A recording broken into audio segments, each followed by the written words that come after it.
What's up, everybody? Welcome back to My Twisted Life and TV. This is Travel and Talk Thursday, the bonus video for the week. I, of course, am off on Thursday. I already went to my therapy appointment. Then I rolled by the old house, checked the mail, make sure there was no mail in the mailbox. I placed my mail on hold.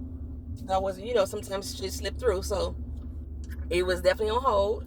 Came over to the post office, picked all our mail up, and now I'm gonna go home and try to find my way home without the use of the GP to the S. This shall be interesting. So that's the plan. I'm gonna try to go to the crib without using the GPS, and I think I know how to get there. So I was gonna talk today about what all transpired to get to the point that I am with where I live and my relationship with my mother.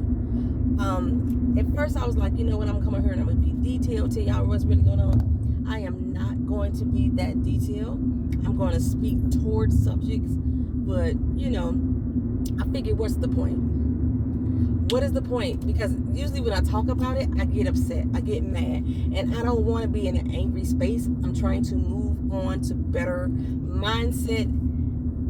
One of the main reasons for the separation was to have a peace of mind. So I don't want to keep holding on to everything that makes my peace of mind turns towards insanity.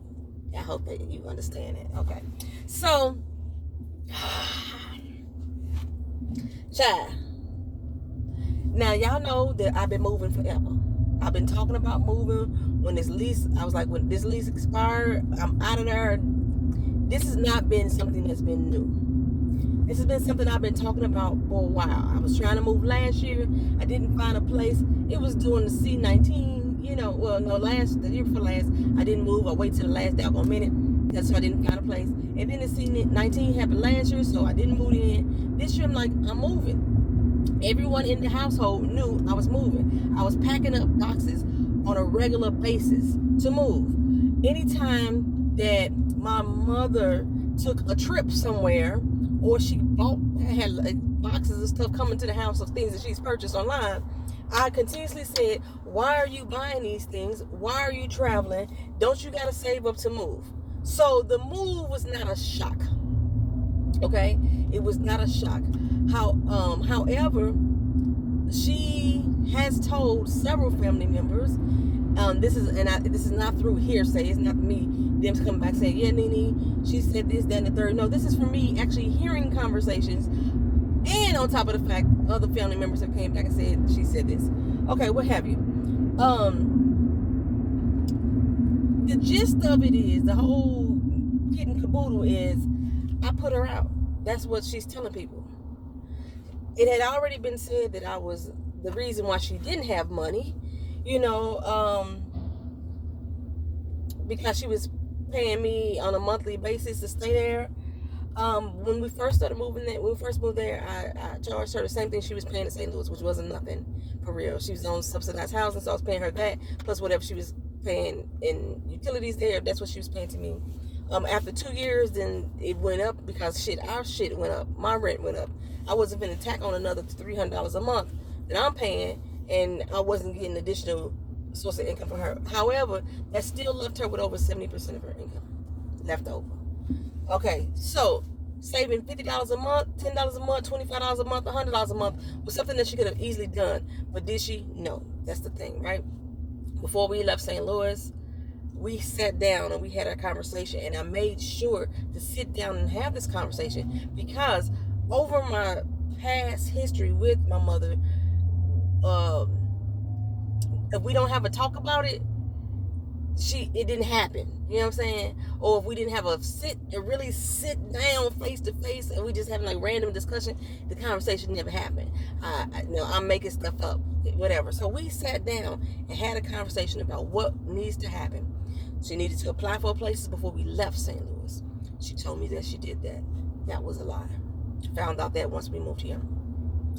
Once we moved here, she didn't start applying for places. Yeah, I remember me talking about that. And then everybody's like, you need to find a place for her. No, I don't need to do that. That's something that she's supposed to be doing herself. She's a responsible adult. I know my mother is now up there in age, and since we've been here, me and her and I have both came across a lot of medical problems that we didn't have before. But I can't use that as an excuse. I can't use that as, oh, well, now I'm sick, so I can't do nothing. You've had ample opportunity all this time to do what you needed to do. The medical excuse, the age is not an issue. Okay, I had talked to one of my cousins. I may be going the wrong direction already. I don't know. I talked to one of my cousins, and my cousin was like, well, Nene, she's getting up there in age, and maybe she is afraid to live alone, this. Okay, I was like, you know what, that kind of makes sense. Then I had to think. But then I thought, I didn't have to think. Then I thought about our history, our past trends, things that have happened in this relationship, this mother-daughter relationship. And what's going on now has nothing to do with old age, has nothing to do with fear. This is how it's always been. It's been a manipulative relationship. It's been a relationship in which she fears that I owe her some shit because she gave birth to me. I've heard her tell people before, she don't give a damn what I say, what I want. She don't do what she want to do because she's grown. Well, if you fucking grown, then take care of your damn self, right? Stop depending on me to be your livelihood. There has been instances and situations in this household that I've done things for my daughter, and she gets jealous by it. Matter of fact, she told me that the only person she's ever jealous of is my daughter. Well, why are you doing that for her? You ain't do that to me. Because you're not my fucking kid.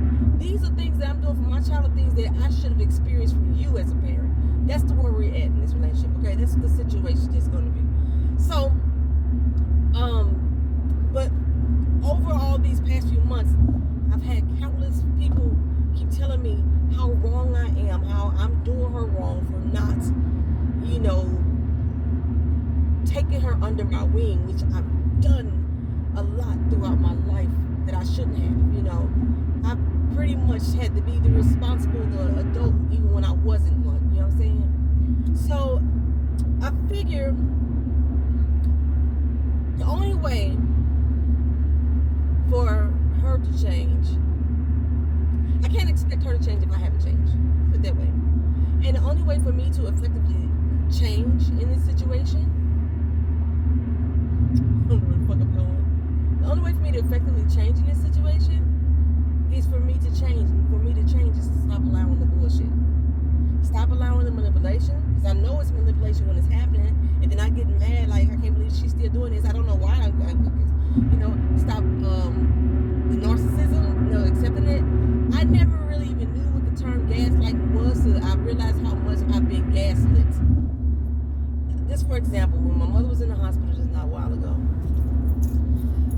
we trying to figure out what's going on, okay? I text her and said these exact words. What did the doctor say? Her response was, you don't have to come up here if you don't want to. I'm sorry that I'm making you take out time from your busy day. Just do what you have to do. And I was like, did I just get gaslit? Is that what just happened? I think I made a wrong turn. I was like, is that just what happened? Did I just get gaslit? You know what I'm saying? It's just, I ask you, what did the doctor say? And then you trying to pour on some fucking guilt trip about me not having to come up there if I don't want to, that she apologized, that I had to take time out of my busy day. I was like, what the fuck? So I didn't go. But this has been like the constant pattern over and over again. Yes, my mother's a fun person. People love her. She's a fun person. She can be caring when she needs to be, when she wants to be. But just because you have that interaction with other people does not necessarily mean that they're going to have that same interaction with their children. Just look at, most of us watch Queen Sugar here. Think about it. Think about how the character Prosper is with everyone else, all the borderlines and all the other community people, this, that, and the third. Just how, I'm not going south. I'm I'm not going south. I want to go north.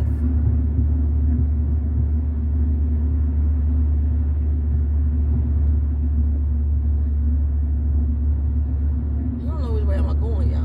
I'm gonna take this way because it just seems like it makes more sense. So, but you see how Prosper is with his daughter Billy.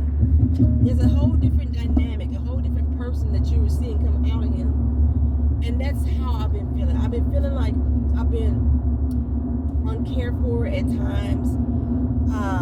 Just at times, because there's times that she 100% shows up for me. I can't even lie. I'm not going to front on that. But at times I have felt uncared for. At times I have felt unloved. At times I have felt envious of,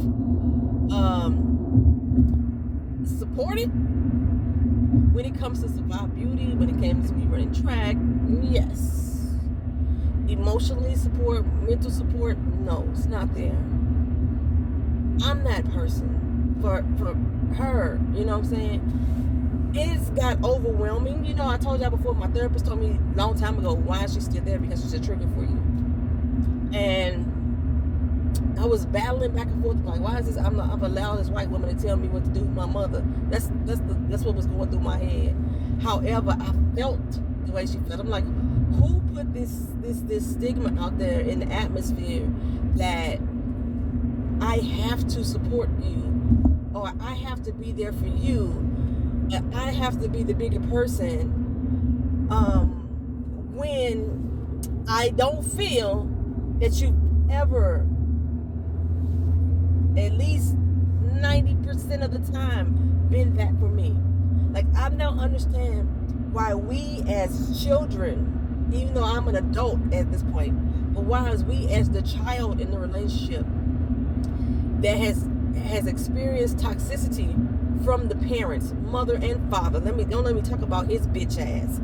But, you know, toxicity from parents. But I'm the one that got to be the one to step up and be the big person. Fuck that shit. I'm not doing it no more.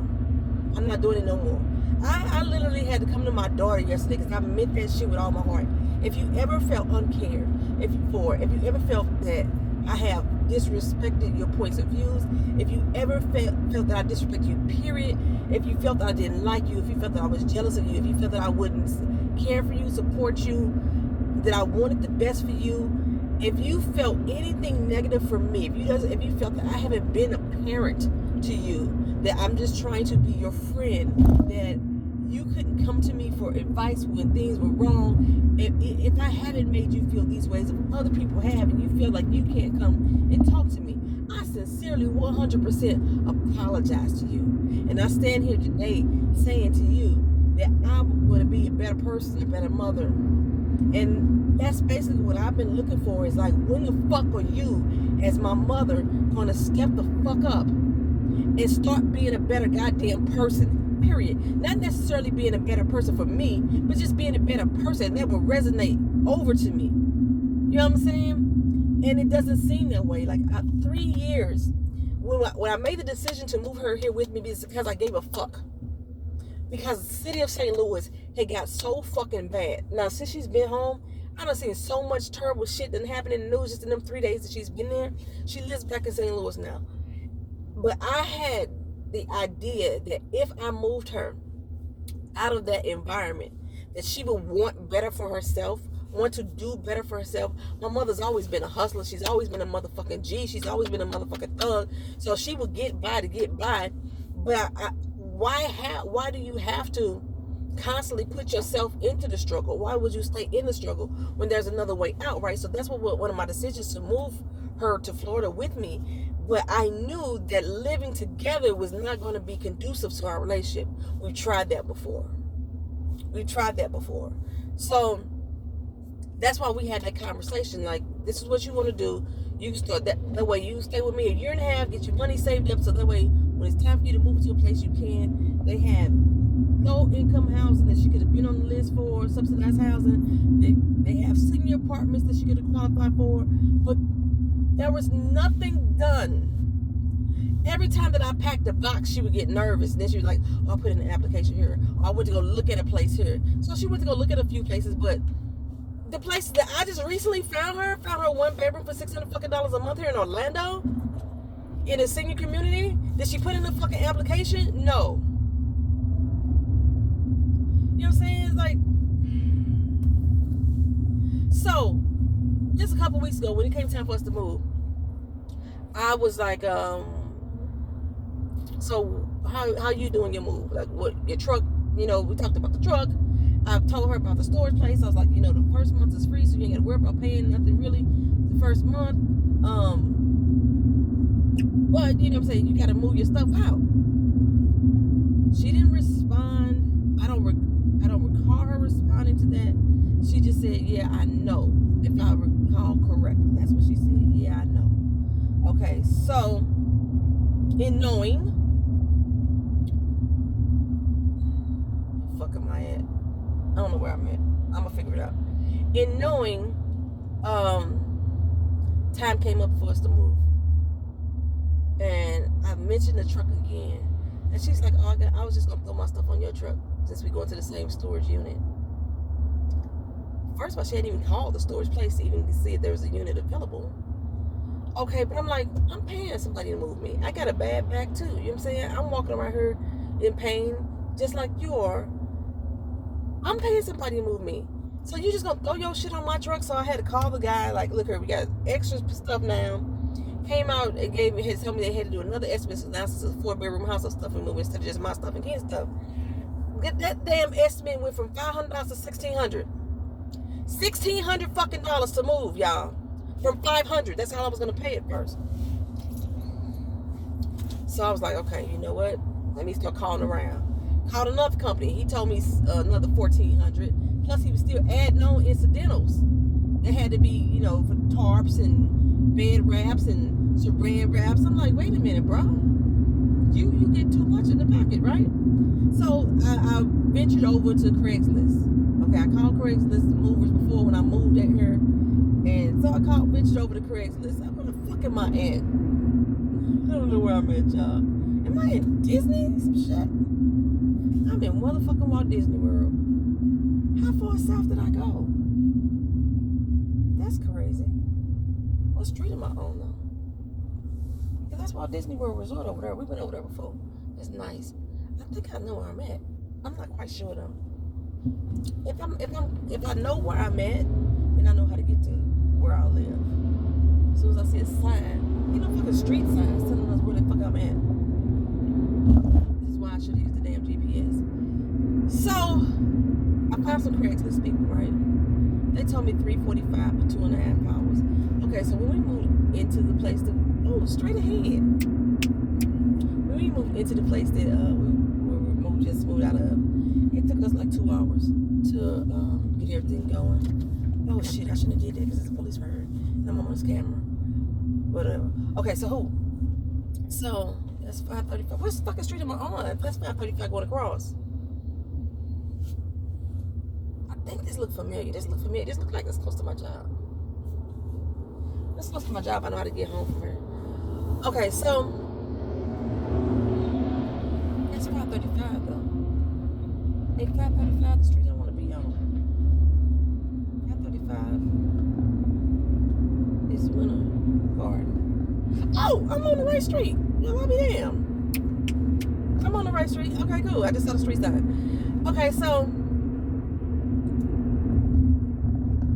345 for 2.5 hours. I figured with her additional stuff, it's gonna cost me maybe $400. That's where I'm at. Because they was charging an additional $130 an hour from that point. Okay. So I told her when these people show up, because all through the week she wasn't packing. She would, I say 30, maybe an hour. She'd pack the shit, lay back down, and go back to sleep. And I'd be like, look, we need to pack. Why am I the only one in this fucking house that's acting like that we got somewhere to go? Hell, Keena wasn't even packing like she was supposed to. Let's be honest there. But she was doing more than, what my mama was doing at this particular point. Now, I have to take into account that my mama had just got the hospital crew. However, but like I said, even she just got the hospital this week. We've been trying to move. We've been talking about moving for months. When the landlord came and gave us the letter saying what date we had to move on, they gave it to her. She was the one that told me what date it was, so you knew we been having to move. So why wait till the last fucking weekend to try to pack shit? I got boxes stacked up against the wall, and then she complained about me not packing, but you hadn't packed shit. Anywho, so the movers get there. I had told her whatever's not done by 9 o'clock, that ain't going on the truck. That's what I said. I said it's not going to be another situation like happened in St. Louis. Remember I told you how the St. Louis shit went down, and how pissed off I was about that. Remember I told you all about that there. I still haven't put the video together. I'm still going to do it one day. But I was like, this ain't going to be St. Louis all over again. Where we throwing empty shit, ragged shit on the truck, just flinging it on there just to be doing it. We're not going to do that. So I'm upstairs. I'm trying to bring down boxes. Yes, with my battered and bruising back. I'm hurt. I am. But I'm like, I'm going to just suffer this pain right now to get this shit moved. And I know that if I bring stuff down to a central location in the house, it'll cost me less money. And more they got to travel up to the second floor, the more time it's going to take. They already charge you extra fee for having to go to the second floor in the first place. So I'm trying to bring stuff from upstairs downstairs. That's my goal, right? I had a couple boxes I still had to tape up. Not pack, but tape up. I looked around and she got the damn movers in her room packing her stuff. That wasn't the plan. But I didn't realize this. They spent about a good hour packing her stuff. So now that hour has been added on. That's the extra hour cushion that I thought I was going to have. For them to move stuff, that hour has been added on. Okay? I want to say 11 something. No, it was 12. It was 12. It was 12:15. It was 12:15. I said, let's go. There was so much stuff that she had not packed in. I was like, let's go. Let's go now. One, me and Keena had to meet the people at this apartment at 1 o'clock. That's like 12:15 for sure. It's taking us 15 minutes to go to the storage place. We had to meet them at 1 o'clock. Okay? So 12:15, we roll out with what the fuck we had. I could have left her there just to clean up stuff, but we needed to get into her storage place. And plus, like I said, since me and Keena had to leave, because they had to get Keena's ID and everything too, somebody had to be there at the storage place with the guys. So we go up to the storage place, y'all. They unload my stuff by 1:30. They called me and said, hey, we done with your stuff. We need to start on your mom's. Right? Okay, at 1:30, I'm already at 2 hours past time. So I'm already at the extra $260 more than what I would have paid. Get over there. The storage place ain't open up. My mama ain't got her lock. Child, it took another 4 hours. Another 4 hours to unload 30 minutes worth of shit. But another 4 hours, I end up paying $1,000 fucking dollars from a $345 job, $1,000 fucking dollars. And she don't feel not one bit accountable that this charge, that the situation happened the way it did. Now, Elizabeth, she had booked her a flight back to St. Louis for that Sunday. Why would you book a flight on the day that we're supposed to be moving and cleaning up this house? We still had to get back to the house and clean up by 5. We didn't get done with her shit now until 4:30. We've been out here all fucking day. I'm hungry. Keena hungry. I know she had to be hungry, but she said she wasn't hungry. She hadn't been eating. That's all she's been doing is eating ice for the past 3 days. I don't know what the fuck it was about, but that's all she was doing. I gave her a slice of pizza. I know one of them days she did eat that for us. I know.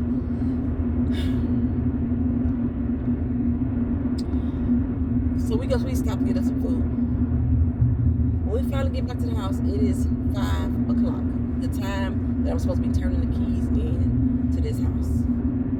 We have not started cleaning up yet. So what I did, I dropped her at the house. I gave her a hug and told her, have a safe flight. You're going to have to catch your Uber to the airport. She booked the flight at 6 o'clock, 6 something, 6:40 I think it was. It's 5 o'clock now.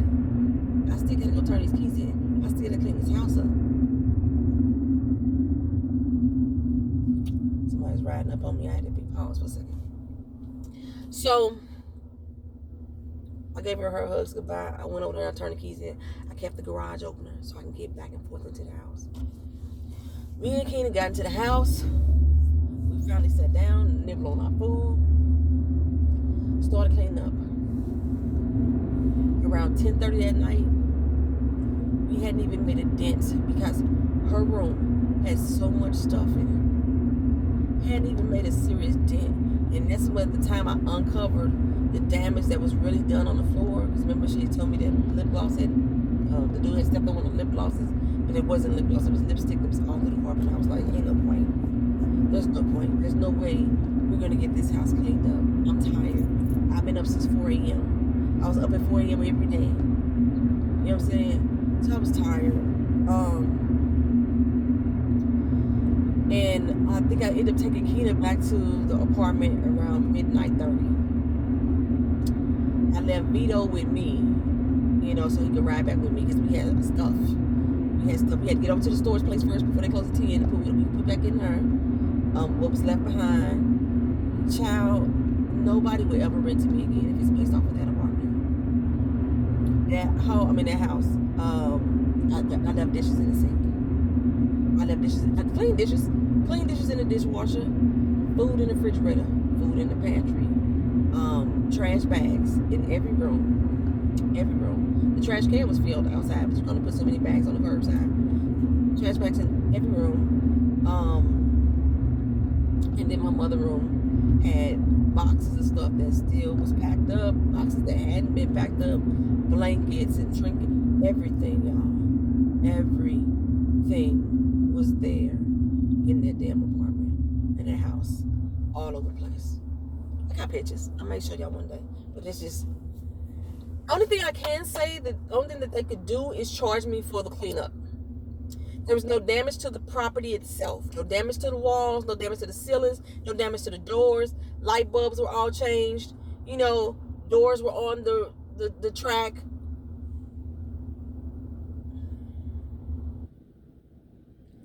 Downstairs bathroom. Oh my God. My plumbing snake is still underneath the counter. Medicine on the cabinet. Oh my God, I left that shit in that bathroom. Wow. I just realized that.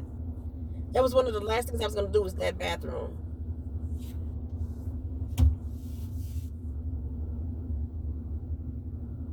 Wow.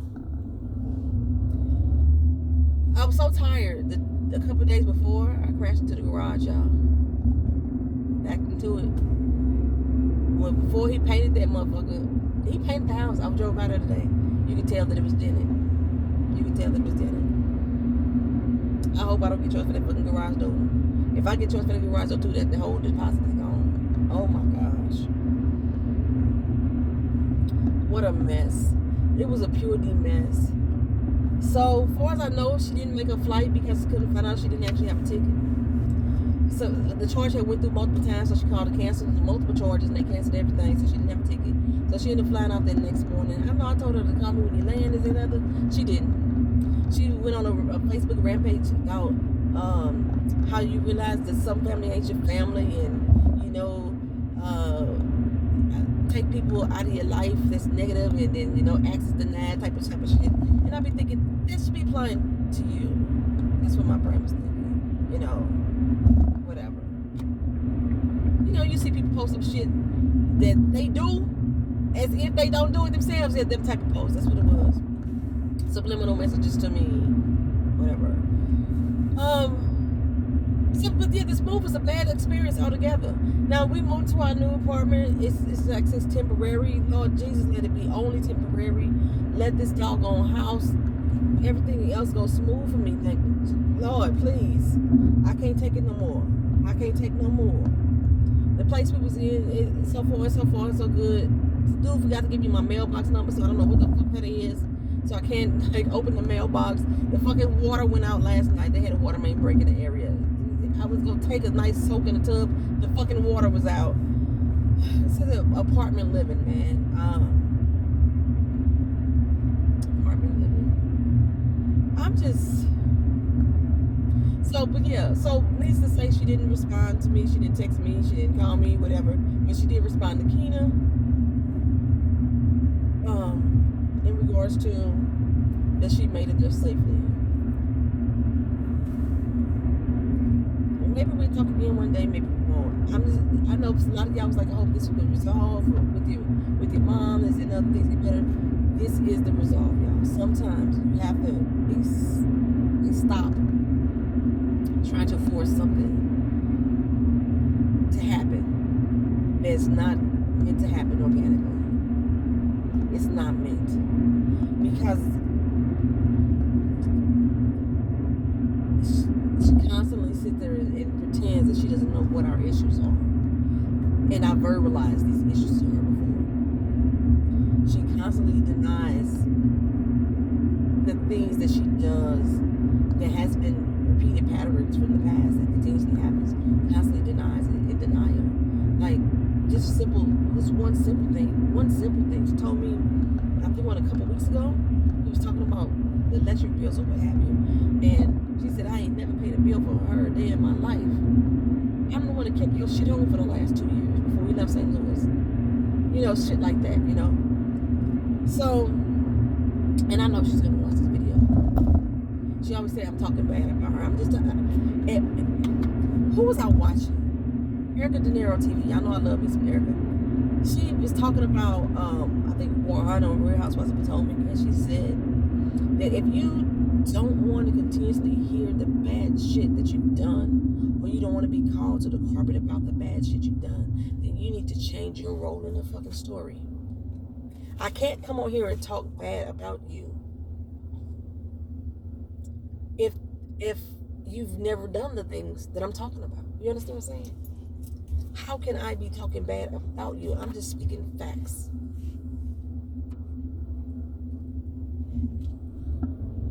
And like I told, I think we were in a therapy session together once upon a time, and she was denying some of the things that we talked about. I am willing to take a lie detector test, honey. I am willing to take it.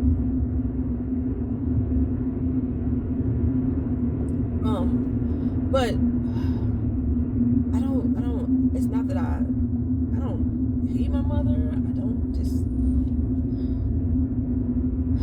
I care about her deeply. But I'm at the love her from a distance. Plain and simple. I'm like, I can't continuously, it irks my motherfucking soul to hear people say to anyone, not just me, that that's your mother, but that's your father. As if that has some fucking weight to the whole situation. Considering you're their daughter, you're the son, has no motherfucking weight to them. There's no weight to them when they don't consider the fact that you're their fucking child, you're their daughter, you're their son. When they do these things or say these things or act these ways towards you. But you, as the child of this relationship, is expected to take that into consideration that they're your parent. Fuck that, y'all. I'm telling you, fuck that. Fuck that. From this point on in my life, fuck that. I will no longer take consideration for a motherfucker who don't take consideration for me. Point blank, period. End of situation. End of story. I'm finna end this video. It's getting too long. And I told you I was gonna talk about this shit. I was gonna start getting mad again. Stop letting toxic motherfuckers use you. I don't give a damn if it's your parent. I don't give a damn if it's your preacher. Stop letting toxic motherfuckers use you. Stop letting your toxic fucking family members talk to you and guilt you into making you think that you're doing some shit wrong to a motherfucker who has not been 100% there for you. They have not 100% shown up for you. They constantly lie on you, constantly try to manipulate you, constantly try to gaslight you, and you're supposed to show up and be the bigger motherfucker for them. Fuck that. Be bigger for yourself. That's how I'm feeling at this point. That's how I'm feeling at this point. This is it, y'all. Traveling talk, like I said, I'm getting mad. I will see y'all whenever I do these next videos. I got a lot of shit to say about Ralph motherfucking Angel and Queen Sugar. I got a lot of shit to say. Hopefully I can maybe record videos today. And me and Keena finna watch a movie. We finna watch Harder They Fall. I was trying to queue it up yesterday and I couldn't get on the Netflix because the person that was in the apartment before me forgot to log out their account. But I want to see the fucking Harder They Fall. I wanted to go to the theater to see it, but the closest theater that's around here that's showing is over an hour and a half away. So I'm gonna have to watch it on Netflix. I heard it's really good. All these black cowboys and shit. I love that type of stuff. I love a good Western. I do. Oh, so yeah, I gotta watch that. But I just need for this house to work out, and I need for my guy. I'm talking to you, Big G. I need for you to come in and put some blockers up to these son of a bitches that I know are praying for my fucking downfall. They praying for my shit not to work because they fucking hurt. I need my Big G to step in. That's all I'm saying. I don't ask you for much, not too much. I don't.